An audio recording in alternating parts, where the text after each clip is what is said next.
Welcome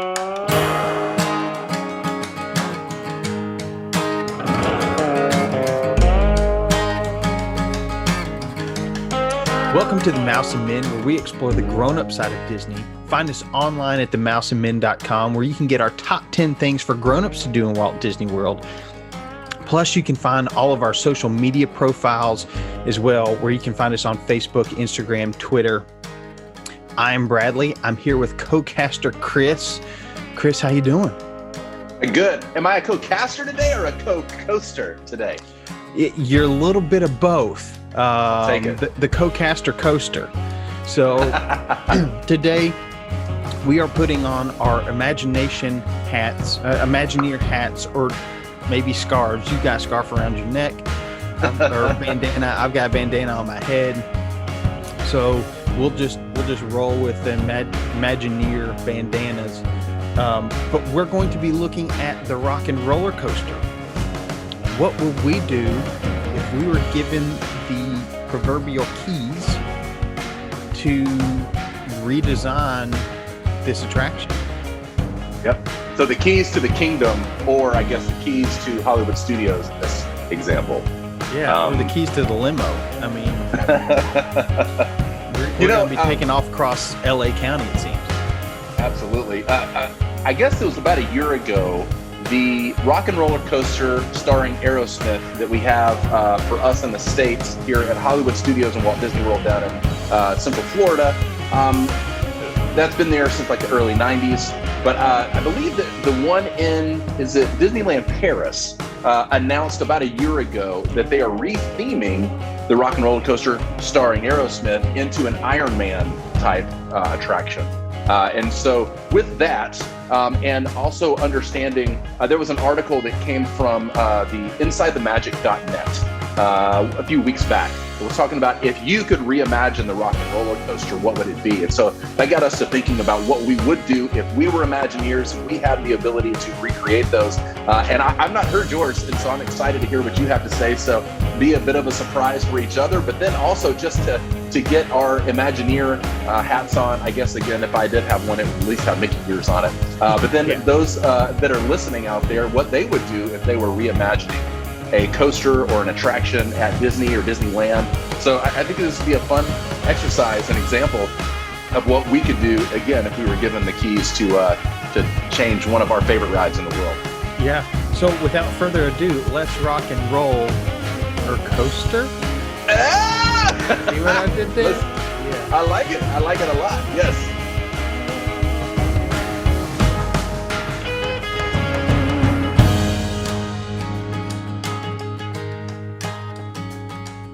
Now, okay, Chris. Okay, so the Rock and Roller Coaster is probably top 5 for me, if not top 2 rides of all time at Disney World. It may be my favorite ride. The theming of music, rock and roll, Aerosmith, roller coasters, it just, Los Angeles, it just ties in so many things that I love. And so I don't necessarily want it to go away. It is one of those that I love. I don't care if the guys in Aerosmith look like they're from the early to mid 90s when we watch them on the ride or in the pre-show queue. I love it all. But if they were going to replace it, I've got some ideas about what I would like to see if they're going to be replacing it anyway.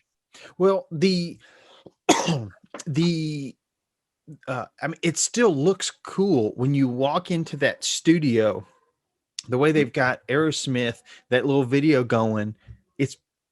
I mean, I'm still amazed at how well it holds up. But agreed. We'll start off with this. If you were going to keep it very similar and just put a new band in there, who would it be? And I want to also ask this, just kind of maybe a rhetorical question.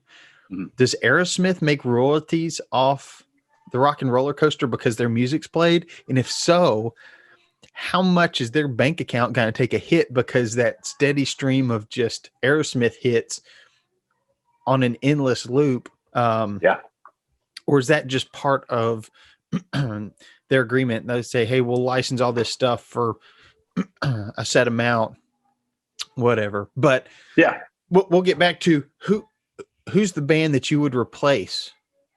Okay, so this is what I thought. we've got 3 different categories here. Just talking about music itself, I thought about this. Okay, we are in Hollywood studios, and the Rock and Roller Coaster starring Aerosmith is right off of Sunset Boulevard. And so for me, when I think of the Rock and Roller Coaster, when I think of Hollywood studios, when I think of Sunset Boulevard, I think of music from LA. But the idea of replacing Aerosmith with one other band, I thought of everything, at least on my end, from the Beatles to the Rolling Stones. And as much as I like those ideas because they're some of my favorite bands in the world, I tried to stay within the limits of Los Angeles, and not even so much California, but Los Angeles, and like the bands that came from LA. And so I thought replacing Aerosmith with a similar vibe, keeping it rock and roll, but making it kind of like the history of Los Angeles rock and roll, starting out with something like the Beach Boys. And so, and then moving into something that more of the, maybe the Doors, into the Laurel Canyon sound of Crosby, Stills and Nash, and into the Eagles, and then to the hair metal days of the 80s, into like Guns N' Roses and Metallica and Motley Crue, and then on into today when you got bands like No Doubt from back in the 90s, or Maroon 5 from a couple years ago. And so the idea of moving through Los Angeles music, especially rock and roll music of all time, and it's almost like a time capsule to where the music can really be blaring. You can still keep G-Force Records as kind of like the driving force behind the ride, but it's all of this music. And maybe you are, as you walk through the queue, you're learning about all this music, learning about how this rock and roll sound evolved. And when you get into the actual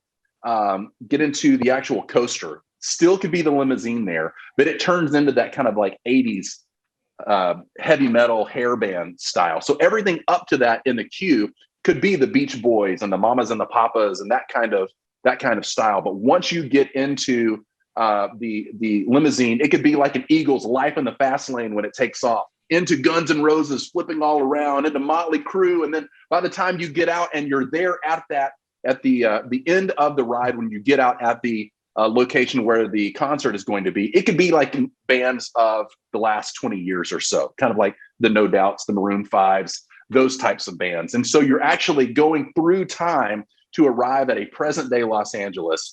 And so that's kind of my idea for keeping it music and keeping it similarly themed, but trying to give a little like history of Los Angeles rock and roll music through the Rock and Roller Coaster. So I love that's my idea number one. And so we were talking about theming and what the queue would look like and the music and all of that's there. But then the souvenirs can almost stay the same. It's very rock and roll themed. You can get your Rock and Roller Coaster drumsticks or your guitar picks or your music and all that kind of stuff. So it can stay very similarly themed throughout, just updating the music to more of an LA centric thing versus Aerosmith only. Thoughts? I love it. I love the idea of the history of LA rock and roll. It's a little bit museum piece in the queue, but still hit after hit on the ride. Oh yeah. What a blast that would be, getting to see the evolution of LA music. And yeah, just the music as you go along gets, just kind of progresses through that timeline to where when you end, you're ending with maybe something by Maroon 5, who's still hitting kind of the pop rock charts today. So yeah, love it. Cool. Sweet. You did not mention, I actually came up with 2 bands. You did not mention either one. My first band, it's not an LA band, it's actually a Nashville band, but just kind of fits in that rock and roll lifestyle, and that's Kings of Leon. I'm a big Kings of Leon fan. Me too, man. So that would be fun to get a splash of Nashville in there without going country. But they very much kind of have that LA feel to them too. It was just all done in Nashville. Again, you can keep that rock theme going.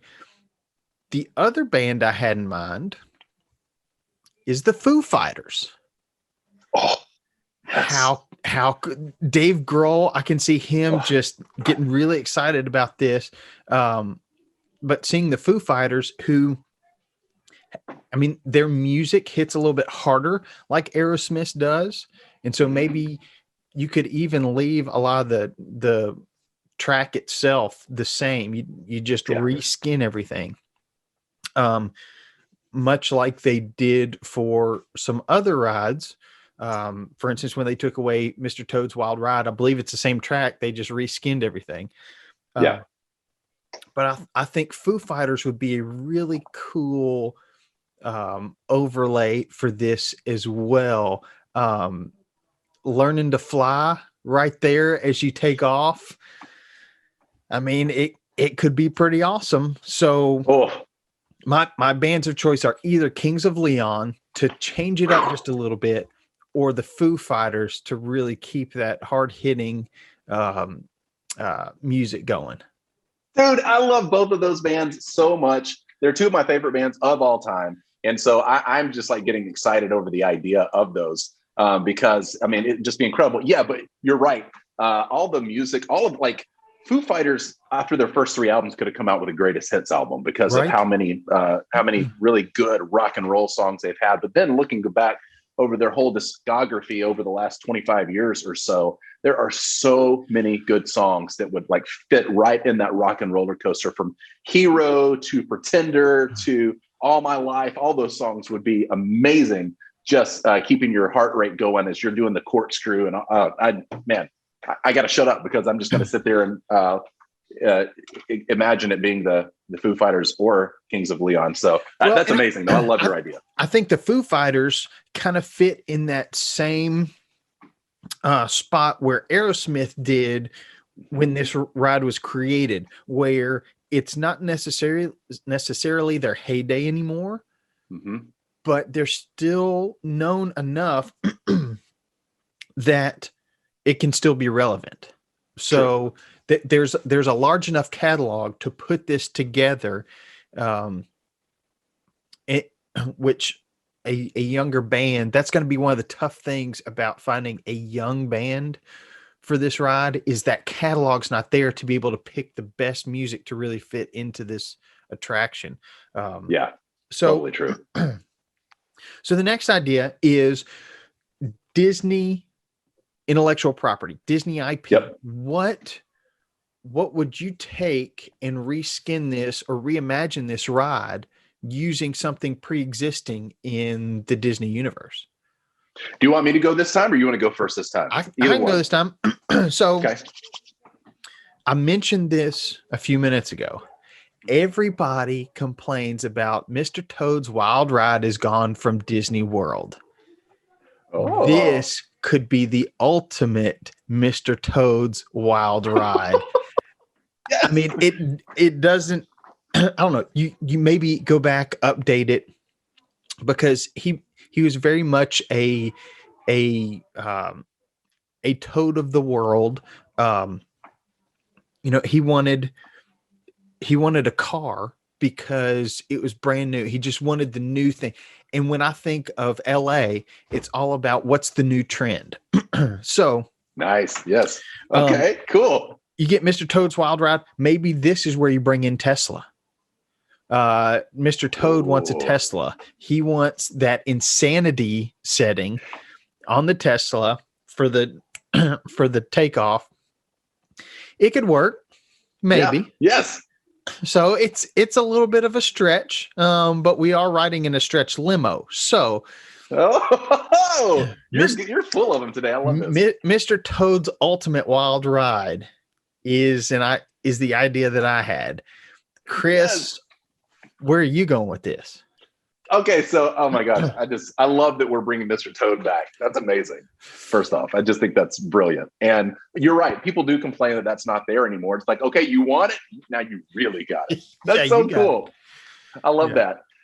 Okay, so my idea is, I feel like if I was an Imagineer and if I was in charge of retheming all of the Disney properties, like the not just intellectual properties, but the properties at Walt Disney World, and we've talked about this a little bit, that Magic Kingdom seems to be kind of like this place where fantasy and fairy tale comes to life.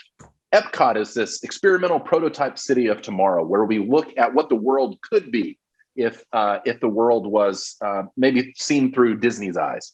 And then Animal Kingdom is kind of like a zoo on steroids in a Disney-fied manner. Hollywood Studios, to me, has always been kind of this throwback to this classic Hollywood feel. But the more that it's there, I feel like that it has a prime placement of Disney intellectual property that may fall outside of a typical Disney cartoon or Disney feature film kind of thing, and more of the intellectual property that they have purchased over the years. They're in Hollywood Studios. Now we have the Star Wars land. Yep. And then, if you look at California Adventure, they're retheming some of the classic Disney rides to more of an Avengers thing. They've got an Avengers campus that's going to be at Disneyland at California Adventure. So I thought in that idea that we will take a standing Disney intellectual property like the Avengers, that right next door to the Hollywood or the Rock and Roller Coaster is the Hollywood Tower of Terror that has been rethemed in Disneyland to be a Guardians of the Galaxy thing.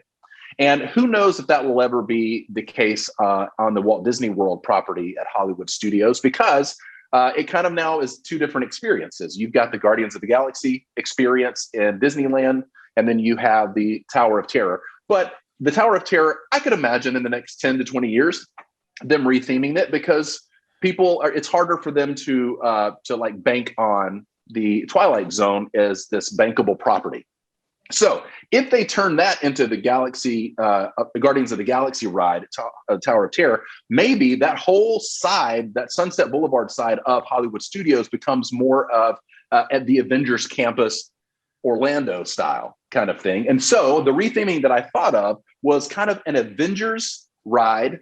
So retheming the whole thing away from a rock and roll theme, but more of an Avengers thing. And I thought how cool it would be because of how fast it goes and it flies all over the place and is doing these loop-de-loops about what if it was something to where it was the Avengers superhuman recruitment course, to where you take the place of a new possible Avenger and they want to see if you got what it takes.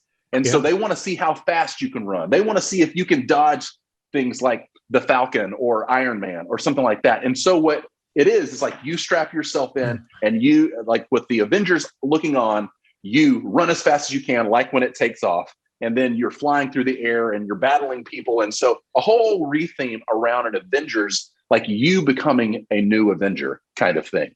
And then when you get finished with the course, you can learn about all what it takes to be an Avenger.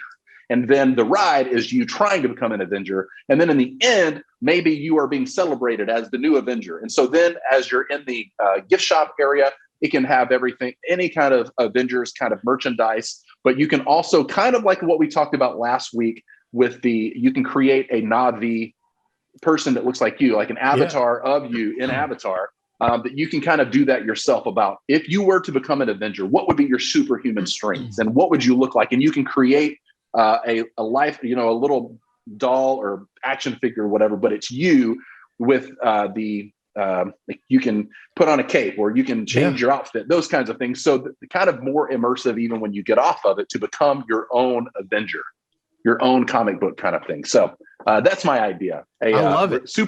Avengers superhuman recruitment course, something to that degree. That would be so cool. And I could totally see also, because the Falcon doesn't have superpowers, he's just got this pack that you could be recruited to be a part of the Falcons, the Falcons flight school or something like that. See, yes, absolutely. The brilliance of Imagineers working together to make it even better. I'm already enjoying it even more now that I'm listening to your brain jump on the idea. But the Avengers, what a great, and just all of Marvel, what a great intellectual property that Disney is incorporating. It brings a little bit of it to the Walt Disney World Resort. Most of that all lives out in Anaheim at Disneyland. So it could bring in a little bit of that. Also thought because Lightning McQueen's Racing Academy is over there, if you kind of make Sunset Boulevard a little bit of the the cars in LA. Yeah. It takes place in Radiator Springs, which is going to be either in California, east of LA, or maybe in Arizona, New Mexico, somewhere in the desert there, maybe in Nevada. But you can kind of bring it into that realm as well. But with Lightning McQueen's Racing Academy, doesn't really lend itself to this being a Lightning McQueen thing. But maybe it's Jackson Storm. Is it Jackson Storm from Cars 3? You could do something there. Yeah, you know, okay. I actually thought about, and the only reason I didn't go down this path further is because there's already a roller coaster involving the Incredibles. Again, California Adventure, the old, what is it called? The old California roller coaster that was there. I think it was California Screamin', has now been rethemed to, I think it's called the Incredicoaster. But I thought it would be really cool, again, utilizing the superpowers of the Incredibles to do a very similar thing that I ended up thinking with the Avengers, but just a more incredible thing. But because they already have the Incredicoaster, I tried to mix it up just a little bit more. But I think it's brilliant to use some of those Pixar properties as well. Well, I love it. I think we've got some good ideas. So Imagineering, just email us, podcast@themouseandmen.com. We'll come in. We'll sit in with you for a nominal fee. At least bagels. Give me a muffin or something, and I'll be there. A life supply of those Mickey waffles. I'm easy to please. So the third idea we had was just completely reimagine this ride, this attraction. So, Chris, what are you thinking for a complete reimagination of this? Okay, so a complete reimagining, I couldn't get past the music. I'm so in love with the Rock and Roller Coaster in the way that it is right now that, again, sure, when I walk through the queue and then take the ride, I understand that it feels a little bit dated because it's Aerosmith, but not Aerosmith now. And like Steven Tyler with his crazy little Nashville mustache thing that he's got going on. But Steven Tyler and Joe Perry and the gang from probably 1993, 94 when they filmed all those things. So it's been a while. It's 25 plus years. But still, there's such a place of happiness and nostalgia for me when I ride this ride, because when I first rode it, it was relatively new. It was probably 1998 when I first rode it. And so it didn't feel dated at all. It felt very where I was musically. It felt very on the spot. And so I couldn't get away from this music idea. But I thought that with Disney, so much of what Disney does with things like the Food and Wine Festival at Epcot, or the Star Wars days, several years back, I went there and it was wrapped in Star Wars everywhere. And it was like, I want to go back to experience those once in a lifetime moments that I can only experience if I go during a certain time of year or when they have these one-off kind of events. And so I thought if we kept it music, but almost made it but actually reimagined it to be an artist in residence, to where every 12 months or so, you have a new artist that kind of comes in and tweaks a few things here and there. It can keep the overall shell, but it's got their music, it's got their vibe, it's got their visuals, but it's only there for a limited time. So every 6 months or 12 months or 18 months or 2 years or whatever it may be, there's a new artist. And so if you want to see the Black Eyed Peas artist in residence at the Rock and Roller Coaster, you better get there, because in a year it's going to be gone. Or if it, some of those bands that we mentioned earlier, the Foo Fighters or the Beach Boys or whatever it may be, it can take on the theming of the band and kind of have their vibe, but it's only for a limited time. And so it would invite people to appreciate it in that limited time that they have, in order to then turn it over and to have people really excited about coming to ride it again, because it's going to look and feel and sound different. So that's my idea, an artist in residence idea, to where it changes every year to 2 years. Well, and what's cool about that is with LED screens and different things, now you can do some of those where it's easy to update. so that you don't have to go in and print off these big signs and redo everything. You could use screens somehow to swap that out, and also just have some more dynamic visuals going on during the ride too. Really cool. That would make it to where repeatability, you're always getting something new, and it's just a limited time thing. Yeah, I can get on board with that, and you can use some newer artists.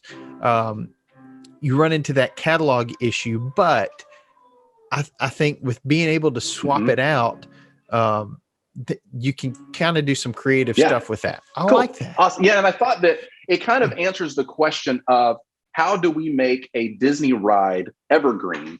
When again, when I first rode Rock and Roller Coaster, it was almost brand spanking new, and so I enjoy going back and rewriting it for myself. But I could see how my kids listen to it or ride it and go like, I enjoy the ride.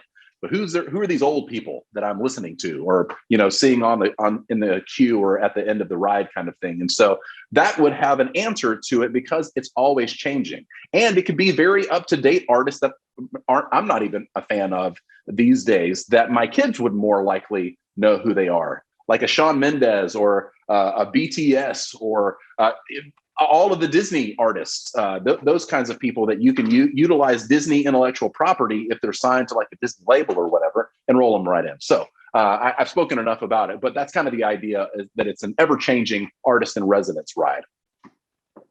I love it. So I went a totally different way. Instead of sticking with the music, I stuck with the idea of a fast car. And when they took away the stunt driving spectacular to build out some other things in Hollywood studios, I thought, what if this is an attraction built around stunt driving training? So you get to go through as a student stunt driver. You're getting taught the ropes of how to flip cars and all sorts of things going on. So that's where I went with it. Stunt driver training, and it would take you'd really have to revamp the pre-show in the skin of the ride, but then the track, the taking off at 60 miles an hour can all stay intact. Totally. I love that. The 0 to 60 lifestyle. You can have close calls and different things on the ride when you're making sharp turns. So that's where I'm going with it. That is my that's my Imagineering bandana. And one of the reasons that I love the idea there is, again, we're at Hollywood Studios, and so it's tying into something that's very Hollywood movie centric, which is stunt driving. If you're going to have a chase scene, whether it's Fast and the Furious with more up-to-date kind of stuff, or some old things like Smokey and the Bandit, or all of those, you need stunt drivers that know how to act. And so you're in Hollywood learning the ropes of being a stunt driver, and it ties into the theming of the park around you, which is brilliant. I love it. Well, that's exactly where I was going with it, is, okay, how do I get this to tie into Hollywood and stunt drivers? I don't know if I ever hit it big. What I want to do, I think BMW has a stunt driving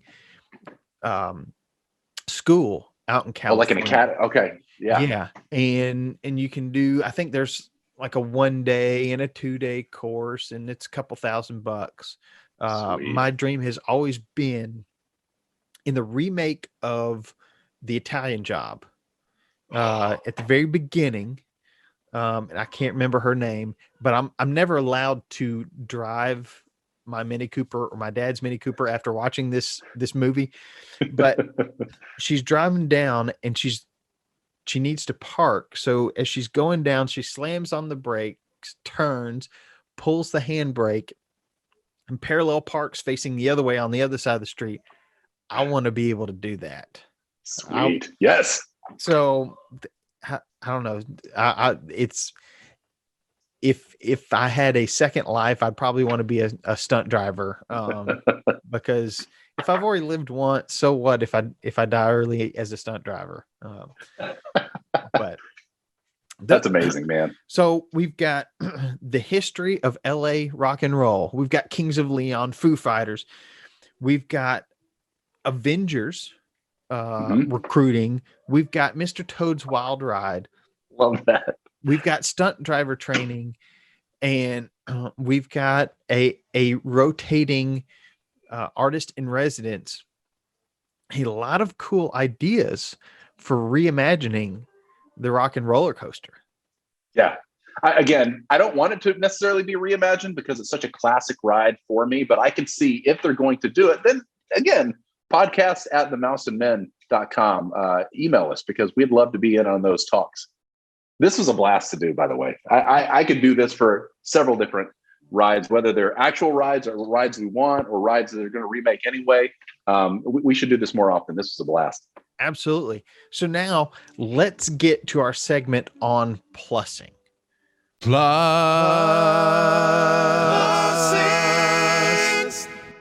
So for plussing this week, keeping that Imagineering bandana on, there is a series on Disney Plus.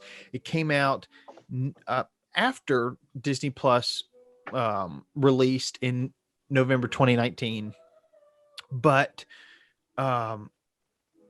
we haven't talked about it, and I don't think that you'd even noticed that it was there. It's called, I didn't. It's called Shop Class, and it's hosted by Justin Long, which a lot of you will recognize him from the Mac vs. PC commercials from probably 10, 15 years ago now. Yeah. But he hosts this game show where there are three teams. It's two either middle school or maybe freshman and high school kids who are into robotics or woodworking or something like that, and a shop teacher. And none of them have met before the show, but you've got three teams going up against each other, and they're given a challenge. I think one of the first ones was to create a mini skate park. Oh, yes. And so you had to build ramps and half pipes and different things, build that out. It was judged by a panel of Justin Long, an architect, an interior designer, and there was a guest judge every time. And they just compete, and they move through, and they have an eventual winner. But really cool seeing what could be the next generation of Imagineers just creating stuff. You got 2 days. I think it's 14 or 16 hours, 12 hours. I don't know what it is, but 2 days in the shop between learning what your challenge is to needing to be able to turn it in to be examined, graded, and judged. I love this. I'm looking at the episodes now. And again, I didn't even know that it was here, but I know that my son and I, and my wife as well, we would love to watch this show, whether they're building bridges or, like you said, skate park or picnic tables or old, like large scale versions of Pinewood Derby cars. It looks amazing. And again, they're about 40 to 45 minutes long. So that if you put commercials in, which Disney Plus doesn't have it, that's an hour-long show. So I can't wait to watch this. It's going to be great. And good tie-in also. Again, you're classing it up with the tie-ins all over the place. I really appreciate it. But us being Imagineers and then these guys being future Imagineers, I love it. I can't wait to watch Shop Class. Well, the bridge one was fun because I think we've all I've done this in a couple classes. You get toothpicks and marshmallows and you got to build a bridge. They can support 10 pounds or something. This one, it's a much bigger scale. And then you just see how much weight they can hold. Sweet. What a blast. So go check that out on Disney Plus. Shop Class, hosted by Justin Long. Chris, getting to put on our Imagineer hats, our Imagineer bandanas. what a blast. I know dream job, had I chosen a different career path, would have been a Disney Imagineer, to be able to create these things and think through all the little details. And think through, like you were saying, the merchandise at the end when you walk off that roller coaster. What keepsake do you want to remind you of that first time that you went 0 to 60 or whatever it is on Aerosmith's Rock and Roller Coaster? Totally, man. Totally. This is one of the most fun times I've had on the podcast thus far, and I get giddy just talking about stuff in the parks or news. So again, I appreciate this. I love being here and talking Disney with you every week. I can't wait to do it again soon. So if you've got ideas on how you would reimagine the Rock and Roller Coaster, email us at podcast@themouseandmen.com. You can also contact us through themouseandmen.com, where we've got our top 10 things for grown-ups to do in Walt Disney World. Reach out to us on social media. Leave a comment on our YouTube videos. Whatever. Do what you got to do. Don't forget to like and subscribe, follow on your favorite social media platform so that you get all the updates from us. And Chris, I mean, as kids, we all, whether it's being engineers and designing roller coasters, we want to be firefighters. We want to be rock stars. You can find ways to hang on to those dreams. All you have to do is remember not to grow up too fast. But you got to keep imagining, you got to keep engineering, and you got to keep exploring.